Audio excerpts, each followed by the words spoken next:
ماشاء اللہ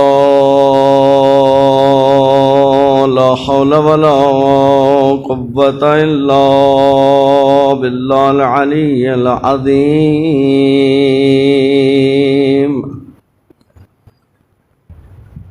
اعوذ باللہ من الشیطان اللعین الرجیم. بسم اللہ الرحمن الرحیم.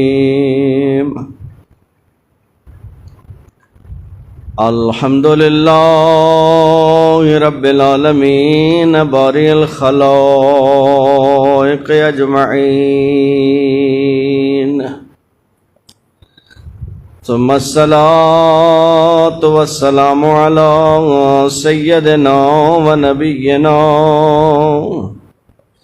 وشفيع ذنوبنا وطبيب قلوبنا حبيبنا وحبيب إله العالمين أبي القاسم محمد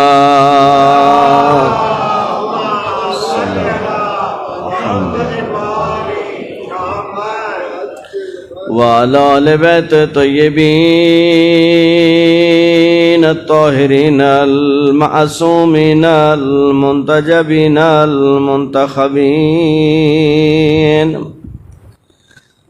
ورحمة الله على محبيهم ومواليهم وشيتهم أجمعين ولعنة الدائمة على أعدائهم ملعونين من أول الدهر إلى الآن ومن الآن إلى قيام يوم الدين. أما بعد فقد قال الحكيم في محكم كتابه وقوله الحق وهو أصدق القائلين. بسم الله الرحمن الرحيم. إذ ابتلى إبراهيم ربه بكلمات فأتمهن قال إني جاعلك للناس إماما. بلند صلوات.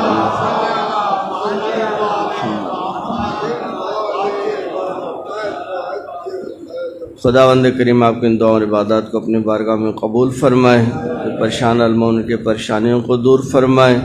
جن مومنین نے دعائیں ذمہ لگائیں ان کی دعائیں اپنی بارگاہ میں مستجاب فرمائے. جو مریض ہیں بیمار کربلا کا صدقہ سیدہ ایک بیمار ہیں شفاء کامل و عاجل نصیب فرمائے. آقا اور مولا امام علیہ السلام کا جلد ظہور فرمائے. آقا کے قدموں میں جام شہادت کی سعادت نصیب فرمائے. اپنے دعا اور عبادات کی قبولیت کے لیے مل کر بآواز بلند صلوات.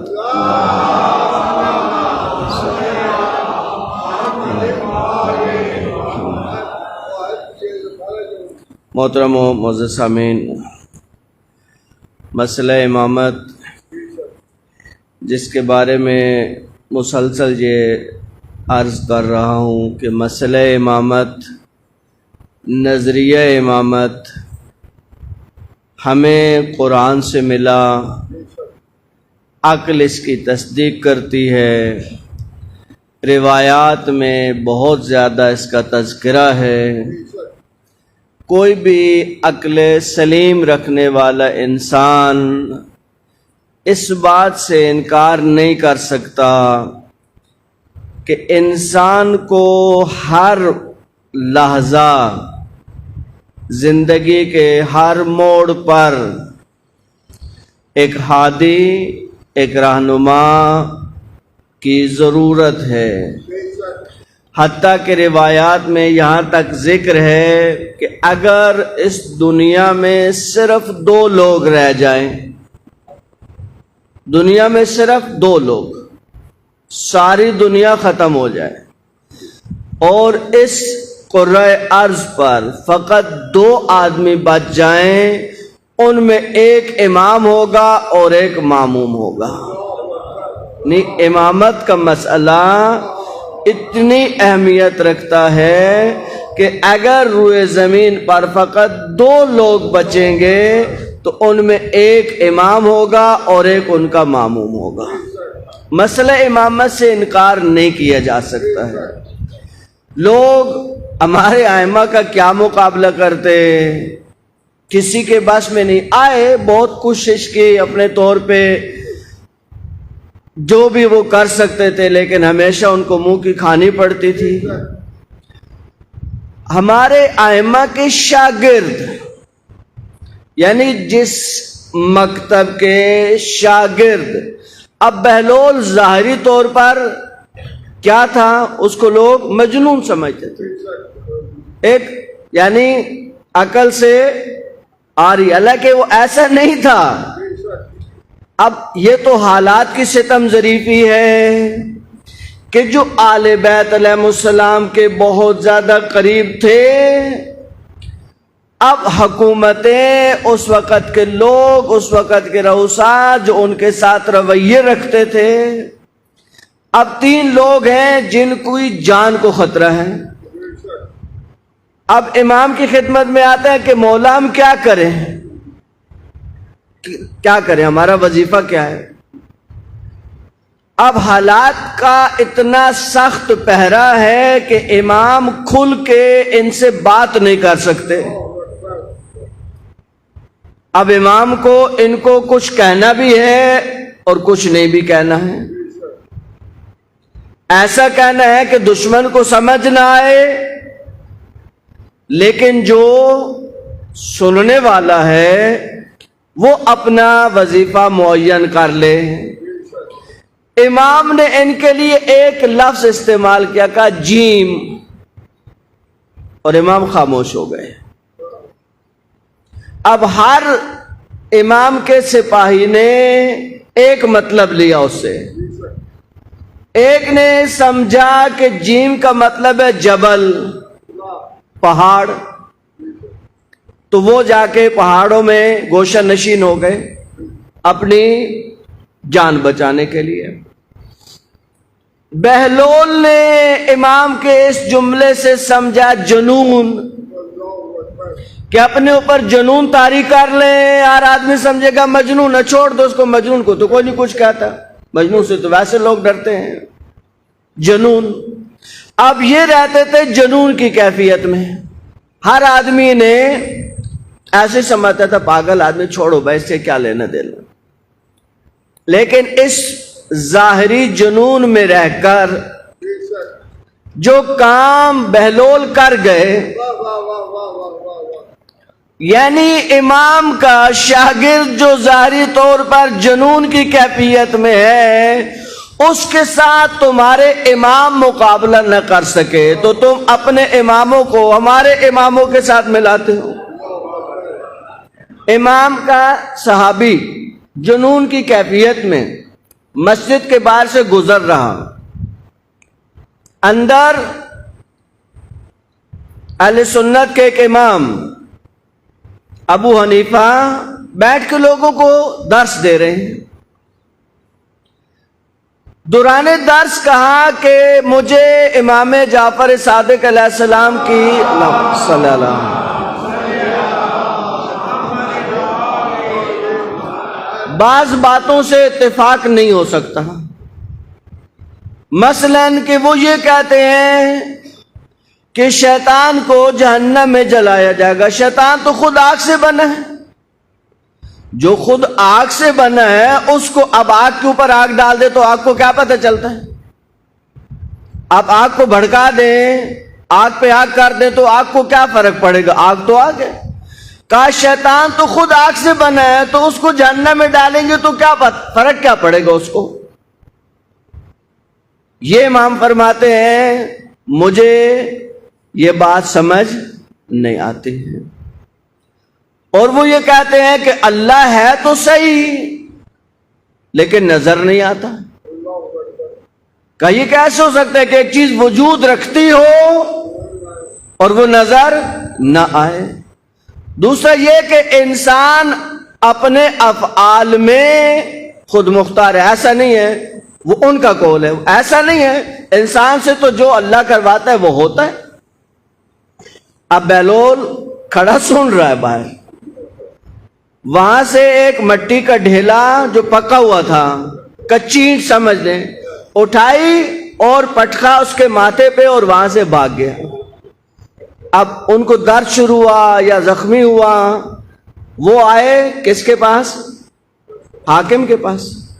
کہا کہ اس پاگل نے اب فوراً جو ہے وہ پولیس والوں کو دوڑایا کہ اس کو پکڑ کے لاؤ، یہ کیا بدتمیزیاں کرتا پھرتا ہے۔ اس کو پکڑ کے لائے، کہا کہ کیا ہوا میں؟ اس نے کہا کیا ہوا؟ انہوں نے 3 باتیں کی اور انہوں نے میرے امام پر اعتراض کیا۔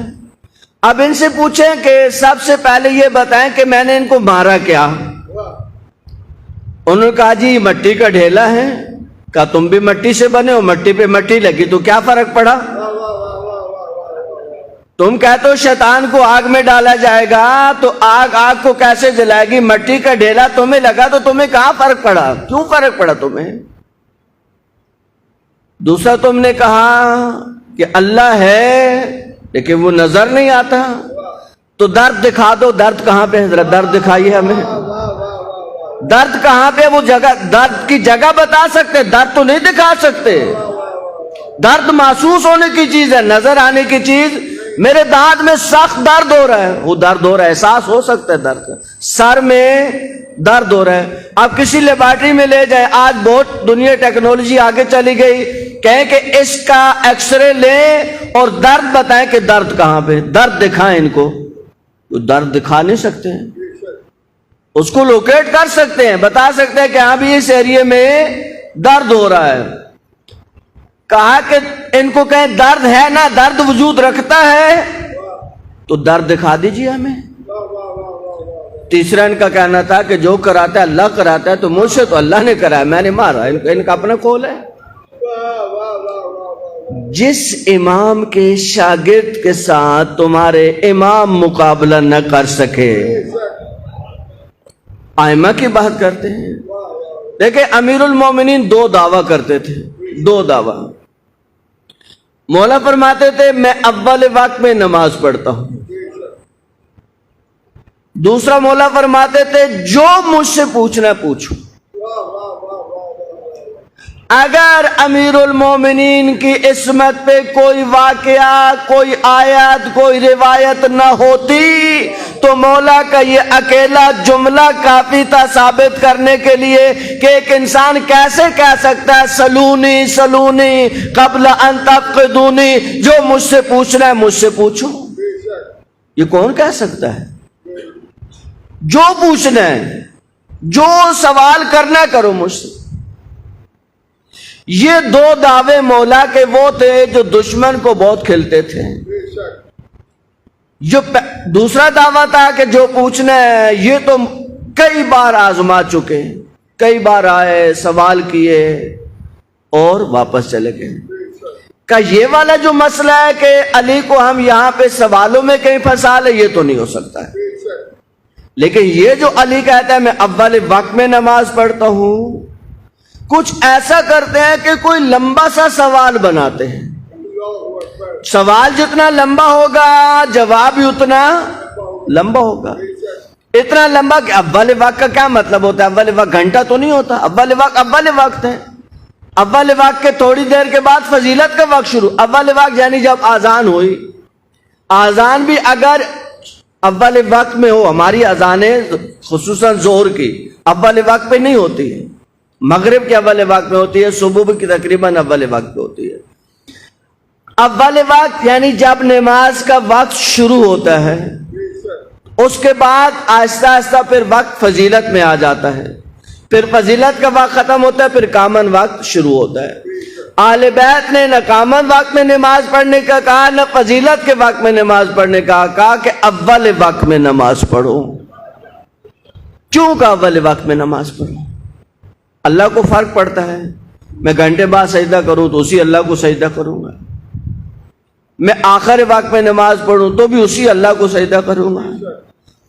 مجھے کیا فرق پڑے گا اور اللہ کو کیا؟ اللہ کو تو میں اول وقت میں پڑھوں تو بھی کوئی فرق نہیں پڑنا ہے، آخر وقت میں پڑھوں تو بھی کوئی فرق، اللہ کو تو کوئی فرق نہیں پڑتا۔ لیکن تاکید کیوں ہے؟ جب نماز وہی نماز، رب وہی رب، عبادت وہی عبادت، تھوڑا آگے کر لیں، یعنی تاکید اول وقت میں نماز پڑھو.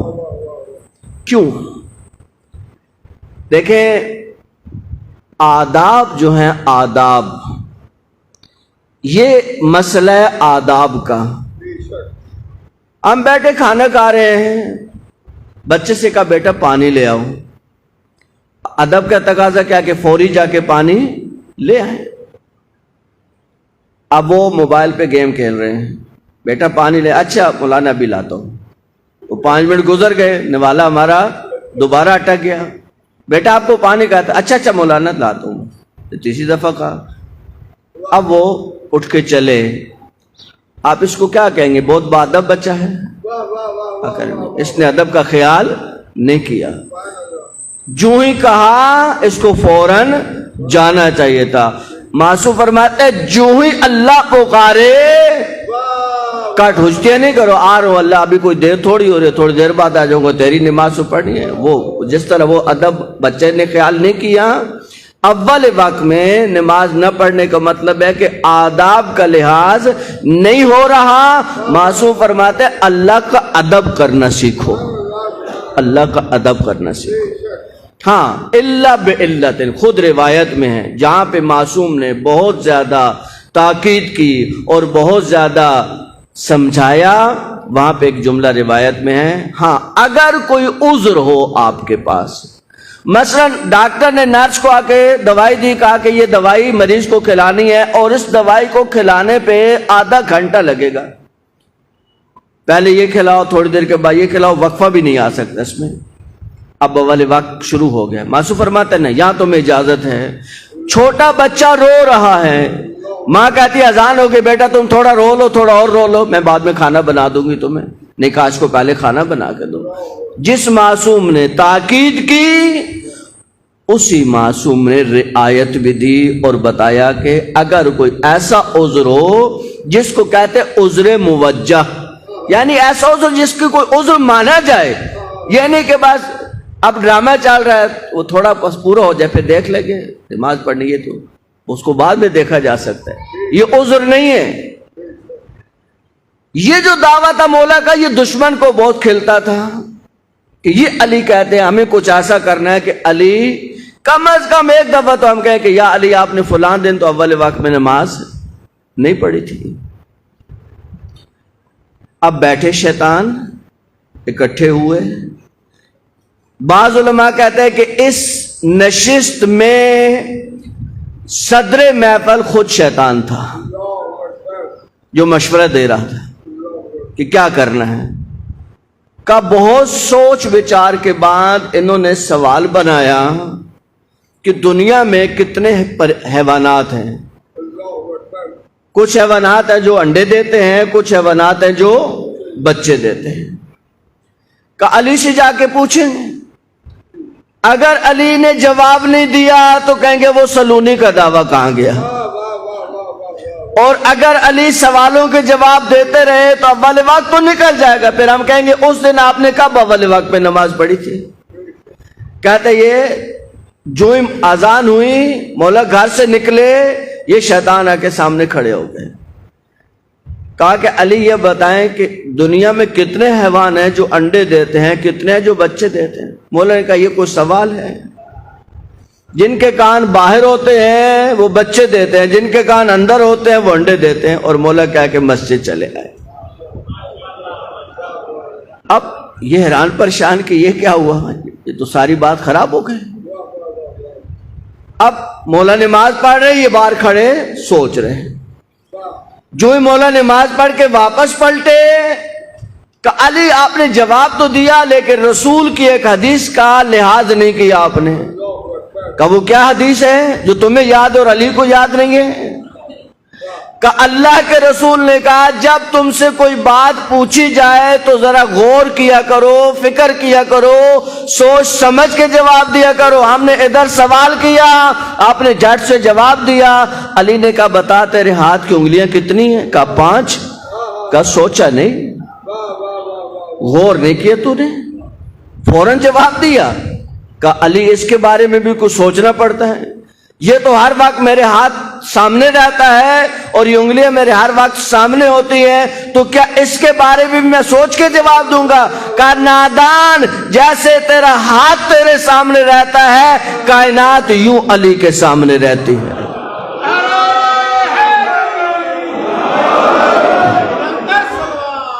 اللہ صلی اللہ۔ یہاں پر ایک بہت ظریف علمی نکتہ ہے، اس کی طرف بھی اس واقعے میں توجہ ضروری ہے۔ دیکھیں، قاعدہ قانون جو ہوتا ہے ایک فلسفی قاعدہ ہوتا ہے، ایک حساب کا قاعدہ ہوتا ہے۔ حساب کا جو قاعدہ ہوتا ہے وہ 2 اور 2 4 کی طرح ہوتا ہے، اس میں ایک ذرہ برابر بھی اوپر نیچے نہیں کیا جا سکتا۔ فلسفی قاعدے بھی اسی طریقے سے ہوتے ہیں، لیکن عام دنیا کے جو قواعد ہیں وہ ایسا نہیں ہے، وہ حساب کی طرح نہیں ہوتے، وہ فلسفے کی طرح نہیں ہوتے۔ یعنی اس میں 8 9 10 بھی کام ہو جائے تو قاعدہ اپنی جگہ پہ کھڑا رہے گا، قاعدہ قائم رہے گا، قاعدہ ختم نہیں ہوگا۔ کہا کہ سب لوگ روزہ رکھیں، حکم سب کے لیے آ گیا، سب روزہ رکھیں۔ یہ سب آگے کون کون؟ سب جتنے بھی مسلمان ہیں سب پہ روزہ، قاعدہ آ گیا۔ لیکن اس قاعدے میں کچھ لوگ نکل گئے۔ کون نکل گئے؟ مریض نکل گئے۔ خود قرآن کی آیت آ گئی کہ جو تم میں سے مریض ہو یا حالت سفر میں ہو وہ اپنے روزے بعد میں رکھے۔ اب یہ مریض کتنے ہوں گے؟ سینکڑوں مریض ہوں گے۔ مسافر کتنے ہوں گے؟ ہزاروں مسافر ہوں گے۔ تو کیا حکم عمومی جو قاعدہ روزے کا ہے وہ قائم رہا یا نہیں رہا؟ روزے کا قاعدہ قائم رہا، اتنے لوگوں کے نکل جانے سے بھی قاعدہ ختم نہیں ہوا۔ اگر دنیا میں کوئی ڈھونڈ کے لے آئے کہ یا علی ایک ایسا حیوان ہے جس کے کان اندر ہیں اور وہ بچہ دیتا ہے، یا ایک حیوان ایسا ہے جس کے کان باہر ہے اور وہ انڈا دیتا ہے، تو اس سے قاعدہ نہیں ٹوٹنے والا ہے، کیونکہ یہ فلسفی قاعدہ نہیں ہے کہ جو 2 4 مورد پیش کرنے سے ختم ہو جائے۔ کہتے ہیں کہ ایک انگریز نے اس پر 35 سال صرف کیے کہ میں دیکھوں کہ واقعی یہ جو علی نے کہا ہے صحیح کہا یا نہیں کہا ہے۔ کب 35 سال کے بعد اس پہ حقیقت منکشف ہو کہ دنیا میں جو کچھ علی نے کہا وہ تقریباً حقیقت کے عین مطابق کہا ہے۔ اب یہ بات تھی جو مولا نے کہی اور دشمن کو ہضم نہیں ہوئی۔ دیکھیں آل بیت علیہ السلام کی عظمت کا ادراک، عظمت کا ادراک یہ ہر بشر کے لیے تو ممکن نہیں ہے۔ مولا علی علیہ السلام کو سمجھنا، مولا علی کی عظمت کا ادراک کرنا، مولا علی کون ہے، ہم اپنا حصہ ڈال سکتے ہیں، ہم اپنا حصہ ڈال سکتے ہیں، یعنی جتنا ہمارا ظرف ہے، جتنی ہماری اوقات ہیں۔ لیکن ایک مسئلہ یہاں پر عرض کرنا بہت ضروری سمجھتا ہوں کہ اس سے لوگوں کو غلط فہمیاں ہوئی۔ علی کی کوئی حد نہیں ہے، علی کی کوئی حد۔ اب کہتے ہیں کہ جی آپ علی کے اتنے فضائل کیوں پڑھتے ہیں؟ ایک خطیب نے کہا آپ ہمیں علی کی حد دکھا دیں، اس کے آگے ہم نہیں پڑھیں گے۔ یہ جملہ بہت بڑے عالم کا ہے، میں کسی خاص جہت سے نام نہیں لے رہا کیونکہ ابھی مجھے اس کے اوپر چھوٹا سا تبصرہ کرنا ہے۔ دیکھیں یہ بات میری نسبت ٹھیک ہے، میں علی کی حد کو نہیں جانتا، میں کیسے معین کروں کہ یہ علی کی حد ہے کہ میں اس سے آگے نہیں جاؤں؟ لیکن میرا سوال یہ ہے کہ کیا علی بھی اپنی حد نہیں جانتے؟ میں اور آپ علی کی حد نہیں جانتے؟ اس میں تو کوئی شک نہیں ہے۔ کیا علی بھی اپنی حد نہیں جانتے؟ اگر آپ یہ کہو علی بھی اپنی حد نہیں جانتے تو آپ کو مولا علی کے علم پہ شک کرنا پڑے گا۔ شک کریں گے؟ نہیں کر سکتے شک۔ میں کہنا کیا چاہتا ہوں، دیکھیں آل بیت علیہ السلام ان ظریف نکات کی طرف کاملاً متوجہ تھے کہ ہمارے بارے میں یہ تو کہا جائے گا، خود مولا کا جملہ نہج البلاغہ میں تیری عقل کا پرندہ پرواز کرتے کرتے تھک جائے گا، جہاں تیری پرواز ختم ہوگی وہاں سے علی کے فضائل شروع ہوں گے۔ لیکن مولا میں تو آپ کی حد نہیں جانتا، تو پھر میں آپ کے بارے میں کچھ بھی کہوں؟ جب مجھے حد کا پتہ نہیں ہے تو پھر میں کچھ بھی کہوں؟ مولا کہتے ہاں کچھ بھی کہو۔ ہاں ایک لائن لگائی مولا نے، نشان، یہ نہیں کہنا باقی جو دل ہے کہنا۔ مولا وہ کیا نہیں کہنا؟ کہ ہمیں رب نہیں کہنا۔ اب یہ حد کس نے معین کی؟ یہ حد کس نے معین کی؟ یہ حد خود مولا نے معین کی۔ آج آپ کے ممبر پہ وہ نادان جو علی رب کے نعرے لگواتے ہیں اور ادھر ادھر سے فضول باتیں لے کے آتے ہیں، میں ان سے سوال کرتا ہوں کہ مجھے یہ بتائیں کہ آپ جو ممبر پہ نعرے لگوانے کے لیے باتیں کریں، میں ایک طالب علم تو اس کا ذمہ دار نہیں ہوں، لیکن آپ جو مردہ کو پڑھاتے ہیں وہ صحیح ہے یا جو ممبر پہ پڑھتے ہیں وہ صحیح ہے؟ تم قبر میں کچھ پڑھاتے ہو؟ قبر میں مردہ کا کنڈا پکڑ کے اس کو جھٹکے دے کے ایک بات آپ کرتے ہیں، سب سے پہلی بات یہی ہوتی ہے، اے فلاں ابن فلاں اذا اتاک الملکان المقربان، دو اللہ کے مقرب فرشتے تیرے پاس آئیں گے، وسألک، اور تم سے پوچھیں گے۔ کیا پوچھیں گے؟ سب سے پہلا ان کا سوال ہوگا من ربک، بتا تیرا رب کون ہے؟ تو وہ سوچنے لگ جائے گا کہ کون رب ہے بھائی، کس کو رب بولوں، علی کو رب بولوں یا اللہ کو رب بولوں؟ کیا سوچے گا وہاں؟ یا آپ اس کو سوچ میں ڈالتے ہیں؟ کہتے ہیں نہیں، جب وہ آئے اور تجھ سے سوال کرے من ربک، فَقُلْ فِي جَوَابِهِمَا اللہ جل جلالہ ربی، اللہ میرا رب ہے۔ مردے کو تو پڑھا اللہ تیرا رب ہے، اور ممبر پہ بنا تو علی کو رب۔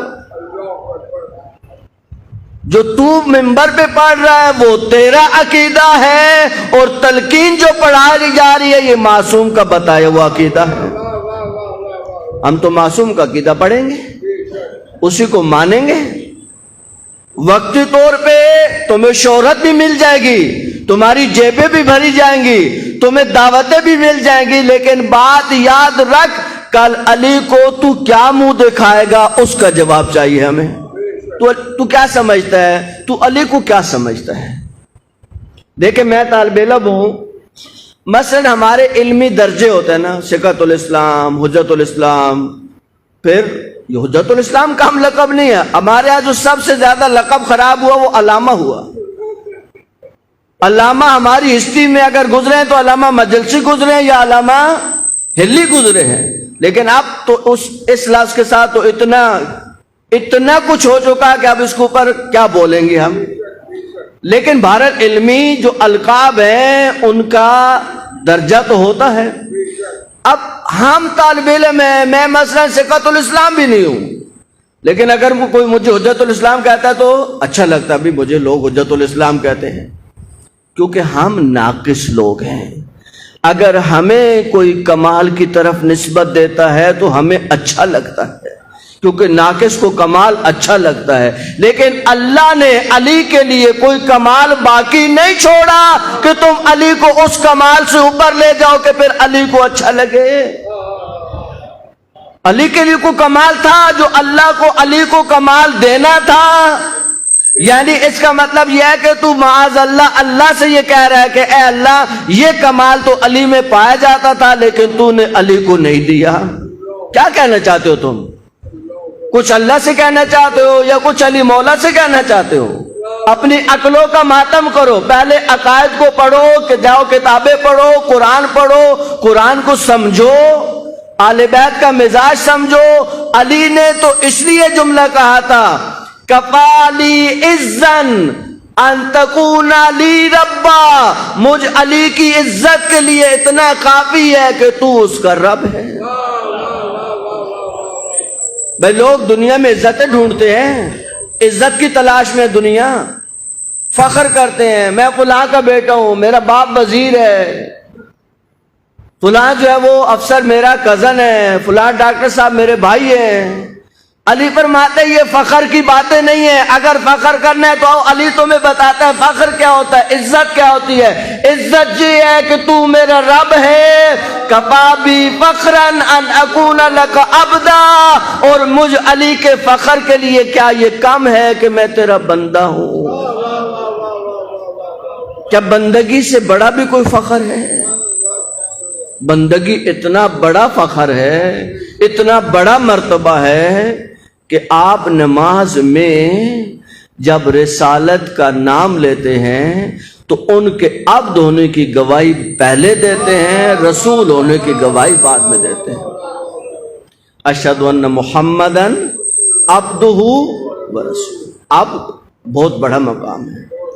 دیکھیں امامت کے موضوع پر جو میں ادلہ آپ کی خدمت میں عرض کر رہا تھا، آج ایک آیت اور ایک روایت، ایک واقعہ دیکھیں، آیات جن سے ہمارے علماء نے مسئلہ امامت کو ثابت کیا، ان میں ایک آیت ہے اولی الامر والی آیت، یا ایھا الذین آمنوا اطیعوا اللہ واطیعوا الرسول واولی الامر منکم۔ خوب، ہمارا موقف واضح ہے، ہمیں اس کے اوپر زیادہ اپنے علماء کا بیان ذکر نہیں کرنا ہے۔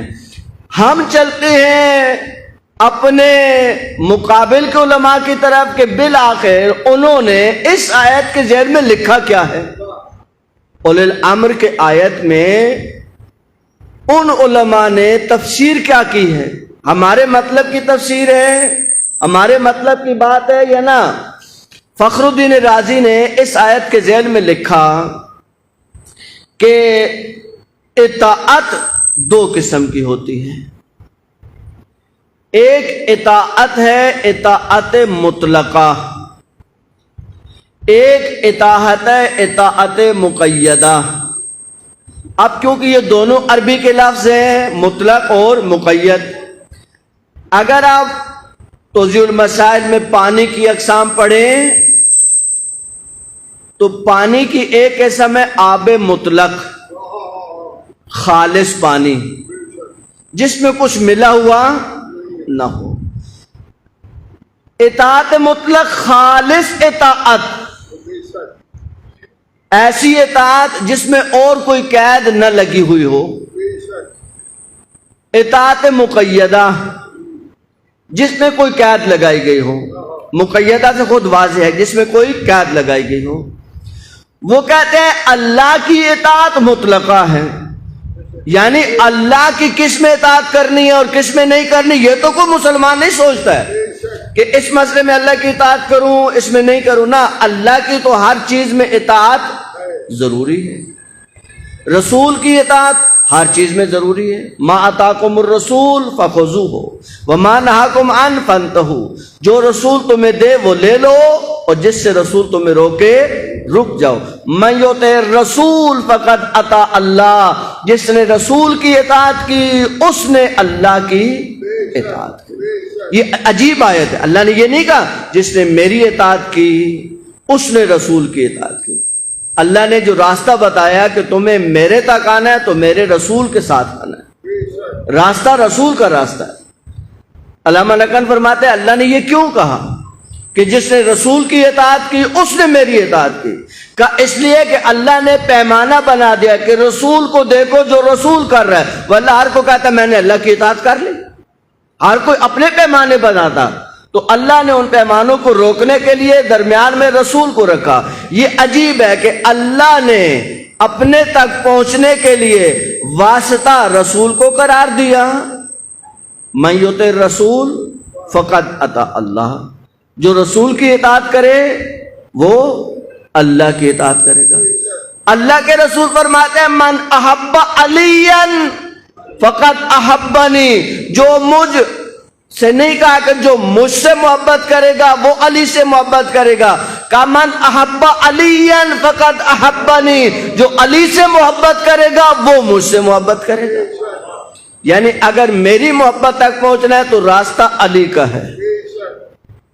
اللہ نے راستہ بتایا رسول کا، رسول نے راستہ بتایا علی کا، تو ہم علی تک پہنچ گئے تو مطلب ہے رسول تک بھی پہنچ گئے، اور رسول تک پہنچ گئے تو مطلب ہے خدا تک پہنچ گئے۔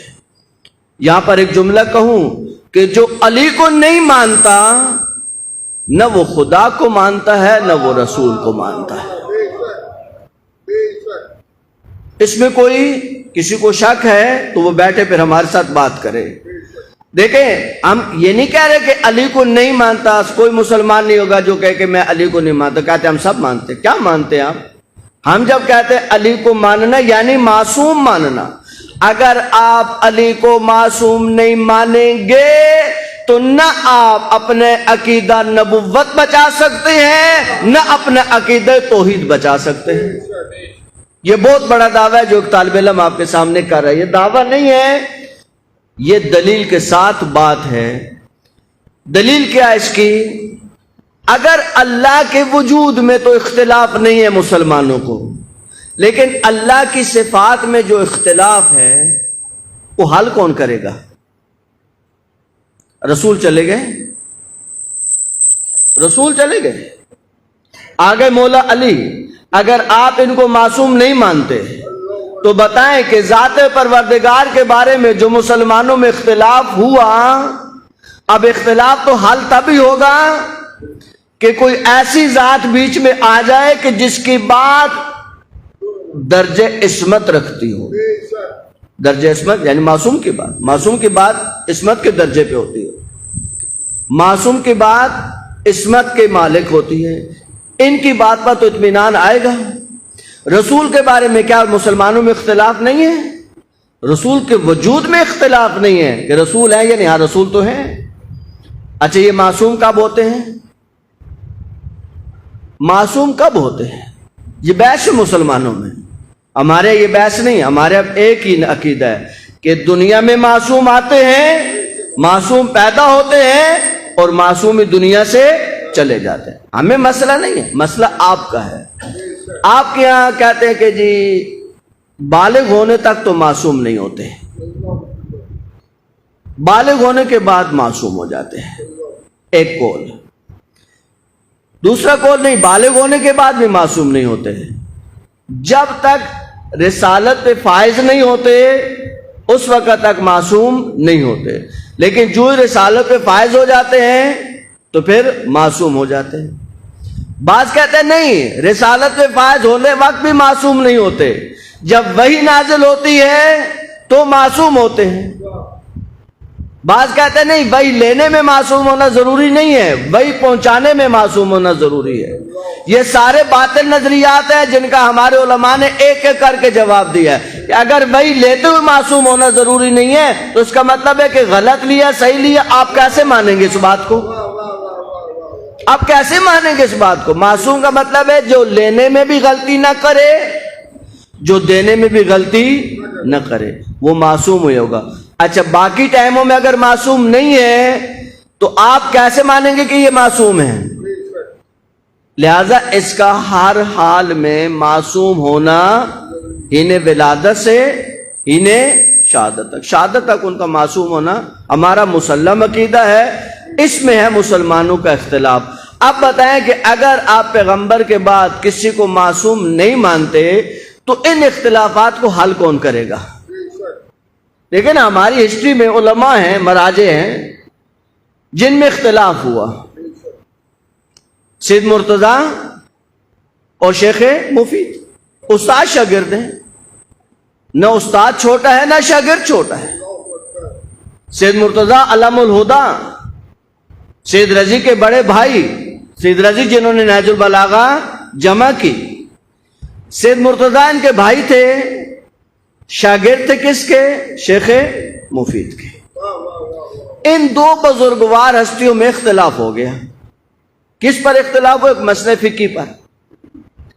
کہا کہ بارش برس رہی ہے اور ایک نالے میں پانی چل رہا ہے، اس نالے سے کتا جو ہے وہ ادھر پھلانگ کے جاتا ہے، اب اس کے بدن پہ پانی بارش کا لگا اور اس نالے میں وہ پانی جا کے گرا، تو یہ بتائیں یہ پانی جو اس نجس حیوان کے ساتھ ٹچ ہو کے اس نالے میں گرا، یہ پانی نجس ہے کیونکہ نجس حیوان کے اوپر گرا، اور پھر جا کے نیچے گرا۔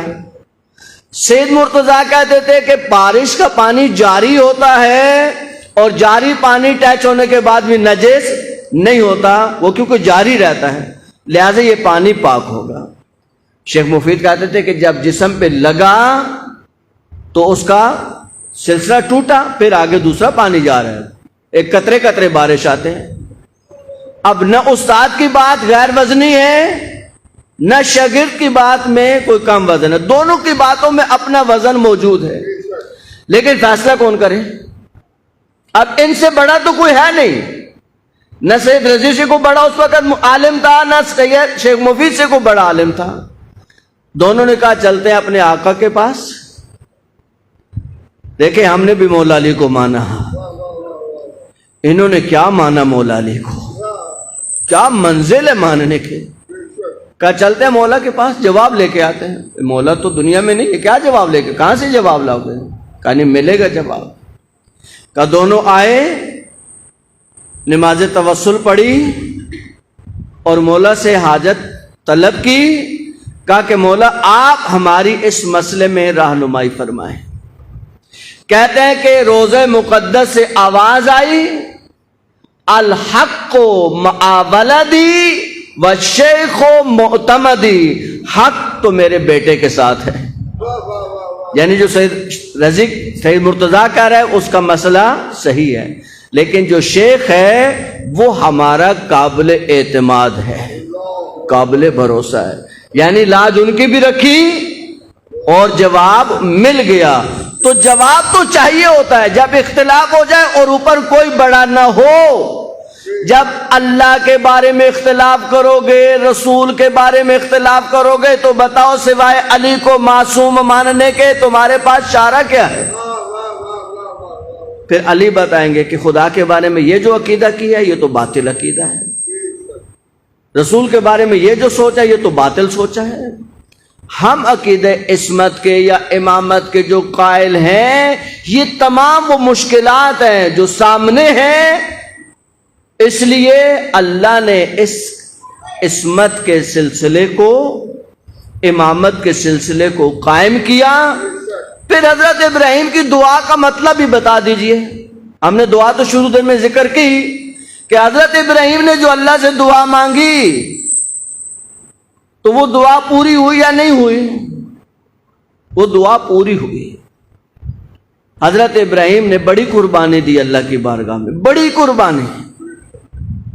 حضرت ابراہیم کی قربانیوں میں سب سے بڑی قربانی 100 سال کے بعد ہم 2 دن دعا مانگتے ہیں، تھک جاتے ہیں، 2 دن دعا مانگ لیں کہتے اللہ میں سنتا ہی نہیں ہے۔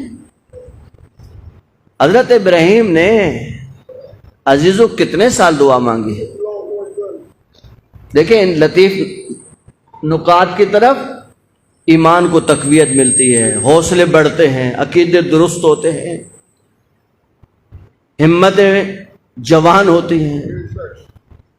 اللہ سے بیٹا مانگا کتنے سال؟ 96 سال، 1 صدی۔ مایوس تو نہیں ہوئے، مانگتے جا رہے ہیں۔ اور اللہ نے جب دینے کا ارادہ کیا تو کب؟ جب خود اتنے بوڑھے ہو چکے اور جو زوجہ ہے وہ بانجھ، جس کو آپ بانجھ کہتے ہیں، کہ ظاہراً اولاد پیدا کرنے کی کوئی صلاحیت نہیں۔ قرآن کی آیت ہے کہ میرا بچہ پیدا ہوگا، انی آخر، میں تو بانجھ ہو چکی ہوں۔ کہا کہ جب اللہ دینا چاہے تو یہ کچھ بھی نہیں ہوتا، اللہ کے آگے کیا ہوتا ہے؟ یہ تو دنیا کے مسائل ہیں۔ بیٹا ملا، کتنی عمر میں؟ 96 عمر سے۔ 1 صدی کی دعاؤں کا نتیجہ بیٹا جوان ہوا، جوان ہوا۔ لوگ ہم سے پوچھتے ہیں کہ شیعو تمہارے رونے کا سبب کیا ہے؟ میں کہتا ہوں کاش مسلمان ان باتوں پہ ذرا سوچ لیتا۔ حضرت ابراہیم کا بیٹا جب اتنا ہو گیا، حلم کی تعبیر ہے، غلام کی تعبیر ہے، غلام یعنی ابھی حد بلوغ تک تو نہیں پہنچا، بلوغ سے نیچے نیچے کے لیے لفظ غلام تعبیر ہوتا ہے۔ حضرت قاسم کے بارے میں جو مقتل کی روایتیں ہیں اس میں غلام کا لفظ ہے۔ یعنی ابھی بالغ نہیں ہوئے تھے۔ کہا کہ اللہ نے کہا کہ اس بیٹے کو اٹھاؤ اور مینا میں لے جاؤ اور اس کو میری راہ میں قربان کر دو۔ ایک دن خواب دیکھا، دوسرے دن خواب دیکھا، تیسرے دن خواب دیکھا۔ اب نبیوں کے خواب حکم پروردگار ہوتے ہیں۔ کہا بیٹا میں نے 3 دفعہ خواب دیکھا ہے، انی اذبحک، بیٹا میں تجھے اللہ کی راہ میں ذبح کر رہا ہوں، بیٹا بتاؤ تمہاری کیا رائے ہے؟ دیکھیں جب اچھی تربیت کرے نا اولاد کی تو یہ جواب آتا ہے کہ ابا جب اللہ کا حکم ہے تو پھر ہماری رائے کا کیا مطلب ہے؟ حکم پروردگار ہے، آپ عمل کیجئے۔ ہاں یہ مشکل کام ہے، آپ مجھے صبر کرنے والوں میں پائیں گے، آپ مجھے صبر کرنے والوں میں پائیں گے۔ ابراہیم بیٹے کو لائے۔ یہ تو میرے لیے مسلم ہے کہ بیٹے کی آنکھوں پہ پٹی باندھی، اپنی آنکھوں پہ باندھی یا نہیں باندھی اس کا مجھے علم نہیں ہے، لیکن جب بیٹے کو ذبح کرنے کا ارادہ کیا تو مشیت پروردگار کے تحت وہاں پہ دمبا ذبح ہو گیا اور حضرت اسماعیل بچ گئے، لیکن وہ چھری کا جو نشان تھا وہ حضرت ابراہیم کے بیٹے کی گردن پہ رہ گیا، لیکن وہ چھپ گیا تھا ان کے کرتے کے اندر۔ 3 دن کے بعد کہتے ہیں ماں نے جب کرتا اتارا بچے کو کرتا تبدیل کرانے کے لیے تو دیکھا تو گردن پہ نشان ہے۔ کہا کہ بیٹا یہ نشان کیا ہے؟ کہا کہ ابا مجھے ذبح کرنا چاہتے تھے اور اللہ کی مشیت سے ہم بچ گئے۔ کہا کہ علماء نے لکھا کہ حضرت ہاجرہ اس غم سے دنیا سے چلی گئی کہ اگر یہ چھری میرے بیٹے کی گردن پہ چل جاتی تو میرا کیا بنتا۔ میں کہتا ہوں ہاجرہ کاش تو کربلا میں ہوتی،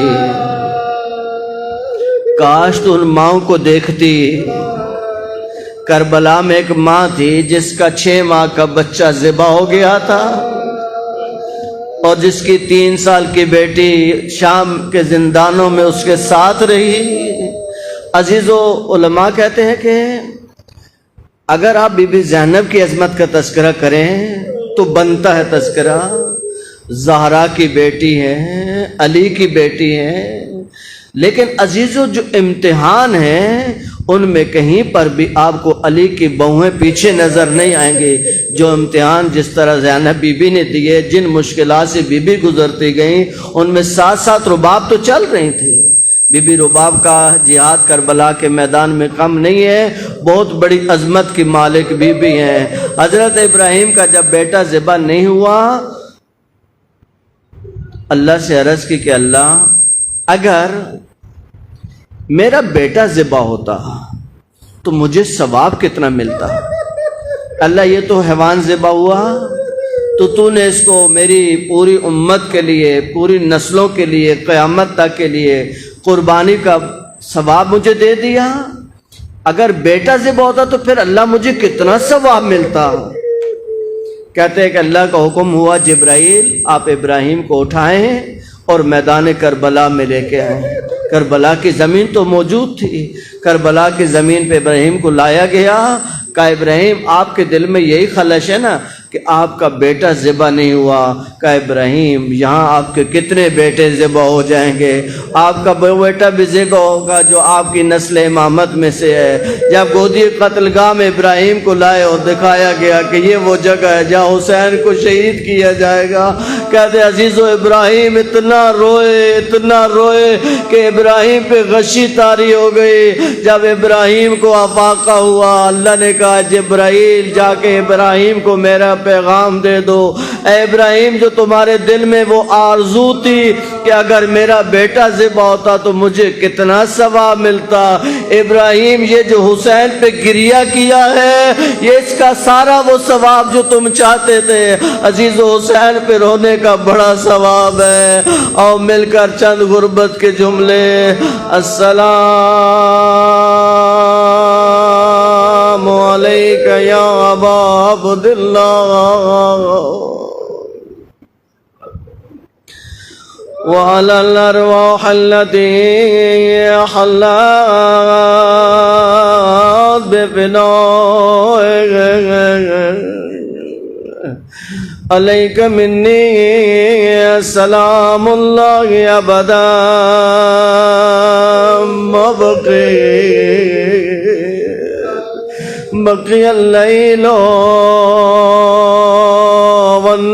والنهار ولا جعل الله آخر العهد مني لزيارتكم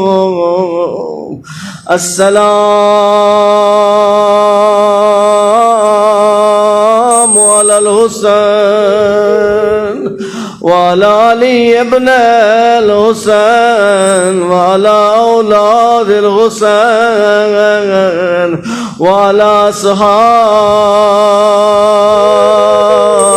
الحسين۔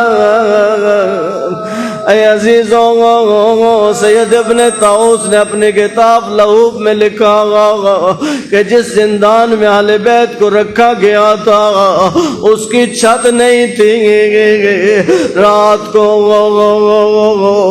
وہ نمی جو آسمان سے آتی ہے جسے آپ شبنم کہتے ہیں، شبنم کے قطرے، اس سے اہل بیت کے گھرانے کو تکلیف پہنچتی تھی، اور دن میں سورج کی تپش سے بی بی اتنی مشکل میں آ گئی تھی۔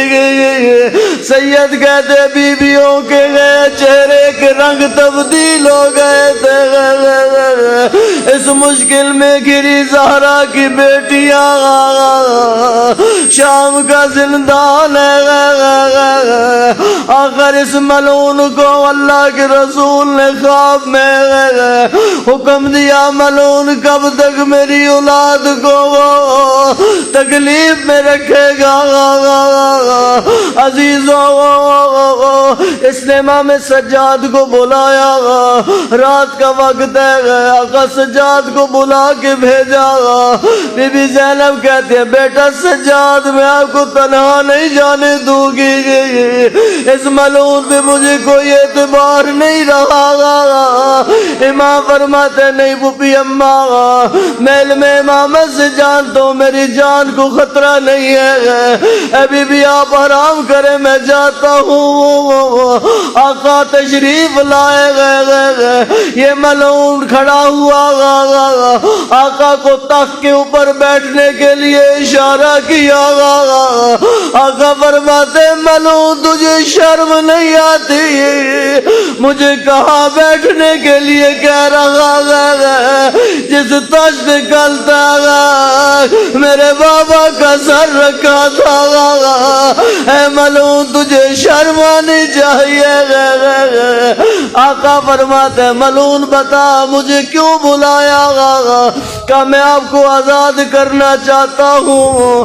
امام فرماتے میں نے کوئی فیصلہ اس سفر میں پھوپھی کے بغیر نہیں کیا۔ بی بی زینب تیری عظمت پہ قربان، جس کو امام اپنے ساتھ اس حد تک بلندی بتا رہے ہیں۔ آقا واپس آئے گا پھوپھی اماں یہ ہمیں آزاد کرنا چاہتا ہے۔ بی بی فاتح شام ہے، کہتے جو فاتح ہوتا ہے وہ شرطیں رکھتا ہے۔ فاتح شام بی بی نے شرطیں رکھی، کاش ملعون سے کو اگر ہمیں آزاد کرنا ہے تو میری 3 شرطیں ہیں۔ سب سے پہلے گھر کا بندوبست کرے، میں جب سے کربلا سے چلی میں حسین کو جی بھر کے رو نہ سکی، میں حسین کا جی بھر کے ماتم نہ کر سکی۔ پہلے تو ہم اپنے مظلوموں کا پرسہ دیں گے اور ہمارے لوٹے تبرکات کو واپس لایا جائے اور ہمارے شہیدوں کے سر واپس دیے جائے۔ آقا سجاد آئے گا میری پپی کی 3 شرطیں ہیں۔ ملون کہتے جو بھی شرط ہے مجھے قبول ہے۔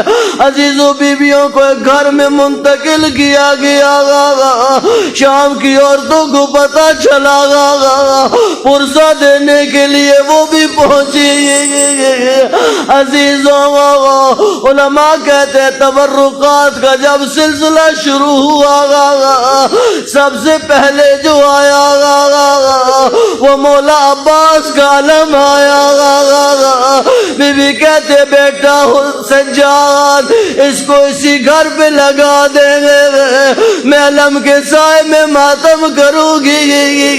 جو آپ علم لے کے چلتے ہیں جو گھروں پہ علم نصب ہے یہ بی بی زینب کی سنت ہے۔ عزیزوں پھر سروں کا سلسلہ شروع ہوا۔